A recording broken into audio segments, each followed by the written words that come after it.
సేవలతో అత్తమామ సంతసించగా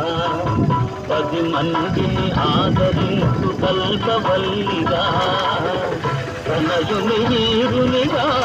పెంచే తల్లిగా తగియే గృహసీమనుగా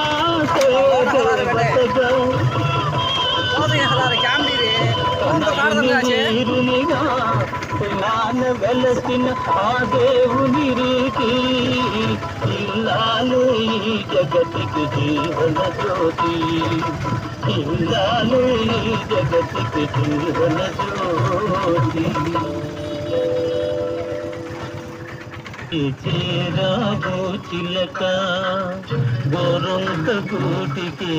చేరాబో చిలక భయమెందుకు